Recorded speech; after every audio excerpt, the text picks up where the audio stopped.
Oke, mari kita lanjutkan spoiler episode 108 bagian kedua. Sebelumnya, Xiaoyan telah bergegas menuju ke kota Ye, tepatnya klan Xinlan berada. Sementara itu, di aula klan Ye, telah terjadi sebuah argumen antara Xinlan dan beberapa tetua. Aku pasti tidak akan menikah dengan Cao dan sialan itu. Xinlan menangis sejadi-jadinya. Wajahnya penuh dengan kemarahan pada saat ini. Omong kosong, ekspresi tetua pertama, yang duduk di kursi pemimpin tenggelam saat dia berkata. Klan Cao juga salah satu dari 5 klan besar. Mereka adalah pasangan yang sempurna untuk klan Ye kita. Selain itu, Cao Dan adalah jenius alkemis langka di klan Cao. Bahkan jika aku benar-benar menikahi Cao Dan, apakah menurut kalian kita dapat menyelesaikan krisis ini? Xinlan dengan marah membalas. Kata-kata Xinlan menyebabkan tetua pertama menjadi kusam. Jika ini tidak berhasil, mengapa kamu tidak memberitahuku apa yang harus kami lakukan? Jangan bilang kamu berencana untuk bergantung pada jenius dari Akademi Jianan yang ingin kau datangkan dan menyelamatkan kita. Selain itu, kamu sudah berbicara tentang orang itu untuk waktu yang lama, tetapi kapan kami akan melihatnya? Xinlan merasa bosan sesaat setelah mendengar ini. Untuk sesaat, dia tidak dapat menemukan kata-kata untuk membantahnya. Namun, sebuah suara akrab di luar aula membuat semua orang terkejut. Beberapa kucing dan anjing acak juga tidak tertarik untuk membantu kalian menyelesaikan krisis apapun. Xinlan buru-buru berbalik dengan wajah penuh sukacita. Kakak Xiaoyan. Xiaoyan perlahan muncul di pintu masuk aula besar, sementara matanya menatap acuh tak acuh semua orang di dalam aula. Xinlan, mengapa ini terjadi? Xinlan, yang telah memimpin kelompok Xiaoyan ke dataran tengah. Dia sepertinya telah mengerti makna dari kata-kata Xiaoyan. Maafkan aku. Xiaoyan secara bertahap menjadi jauh lebih tenang setelah melihat penampilan surut dari wajah Xinlan.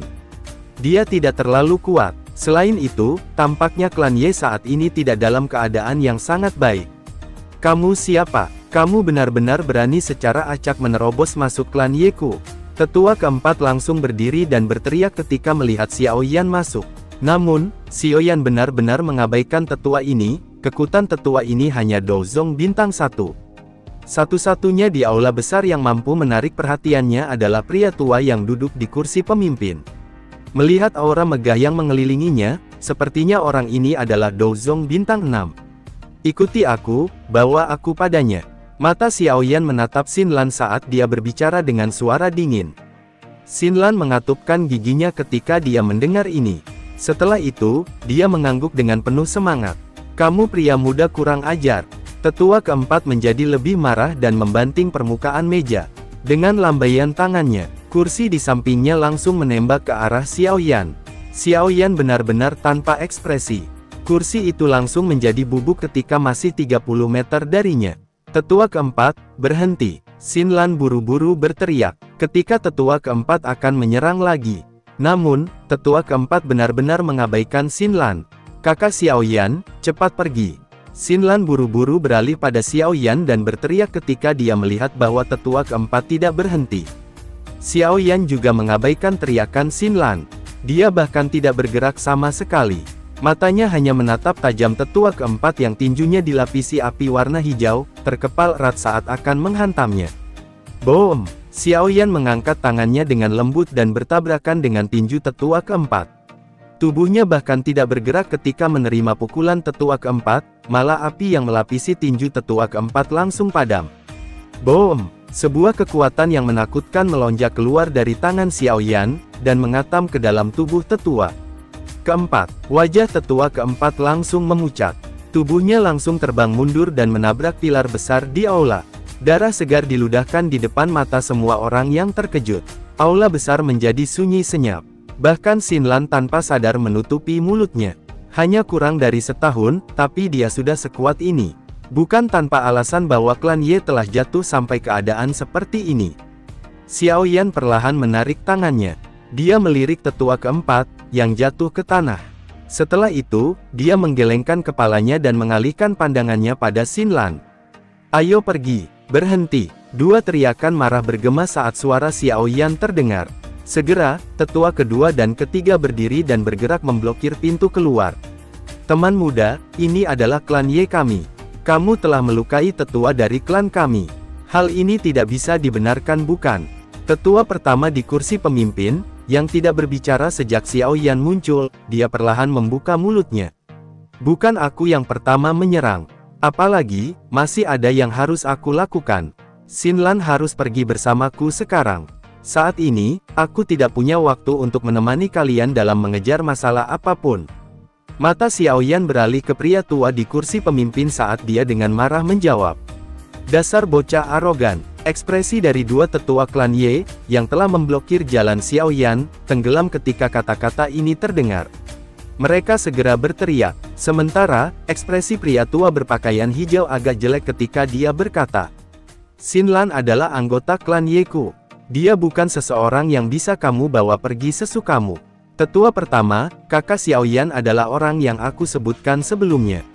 Dengan bantuannya, klan Ye pasti akan dapat memasuki kursi tetua menara pil sekali lagi. Xinlan tampaknya tidak ingin melihat hubungan antara klan Ye dan Xiao Yan memburuk terlalu banyak, dia buru-buru berteriak. Tetua pertama sedikit terkejut dan langsung mengerutkan kening.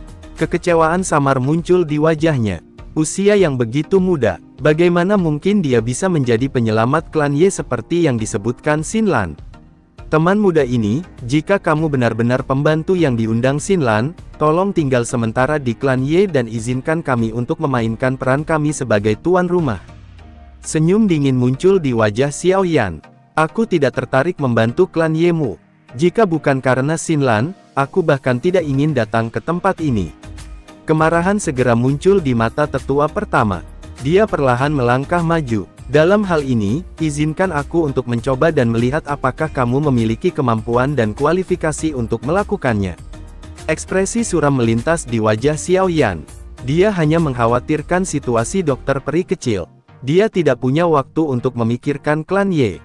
Ikuti aku. Tatapan Xiao Yan beralih lagi pada Xinlan saat dia berbicara. Dia benar-benar mengabaikan dua tetua yang menghalangi pintu. Penghinaan, kemarahan segera melonjak ke wajah dua tetua. Kedua tangan mereka, yang mengandung kekuatan riak, langsung meraih bahu Xiao Yan. Namun, sosok warna perak segera muncul dan bertabrakan dengan dua tangan tetua. Sebelum mereka bisa menarik mundur, tinju boneka iblis bumi langsung menghantam dada mereka. Boom! Keduanya langsung terbang mundur keluar dari aula. Dua teguk darah segar segera keluar. Dan ini membuat bagian dalam aula menjadi sunyi lagi. Ini yang terakhir. Lain kali, aku tidak akan menunjukkan belas kasihan apapun. Tubuh Xiao Yan membelakangi orang-orang klan Ye saat dia berkata. Hambatan yang berulang-ulang secara bertahap menghabiskan kesabarannya. Ekspresi suram melintas di mata tetua pertama. Matanya menyipit saat dia perlahan berbicara. Ini, boneka. Xiao Yan tidak menjawab. Dia melambaikan lengan bajunya dan sekali lagi menyimpan boneka iblis bumi. Bisakah aku membawa Xinlan bersamaku sekarang? Aku adalah Ye Zong, tetua pertama dari klan Ye. Apakah teman muda ini bernama Xiao Yan? Kemuraman di wajah tetua pertama perlahan ditarik saat dia menangkupkan tangannya ke arah Xiao Yan. Xiao Yan mengangguk tetapi tidak ingin tinggal lama. Dia mengangkat kakinya dan berjalan keluar dari aula. Xinlan di belakangnya ragu sejenak sebelum menoleh ke arah Ye Zong. Tetua pertama, aku akan kembali setelah kakak Xiao Yan menyelesaikan masalahnya. Kemudian, dia buru-buru mengikuti Xiao Yan. Setelah keluar dari aula klan Ye, Xiao Yan meraih lengan Xinlan dan membawanya terbang keluar kota. Sesaat kemudian, dia akhirnya berhenti di puncak gunung di luar kota.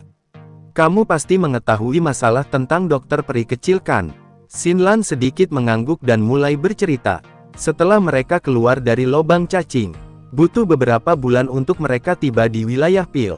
Mereka baru saja tiba, namun faksi tidak bermoral. Gerbang Yuxian mengarahkan pandangan mereka pada dokter peri kecil karena kecantikannya. Dalam kemarahannya, dokter peri kecil membunuh semua orang di faksi itu. Namun, pemimpin gerbang Yuxian, juga ahli Douzong.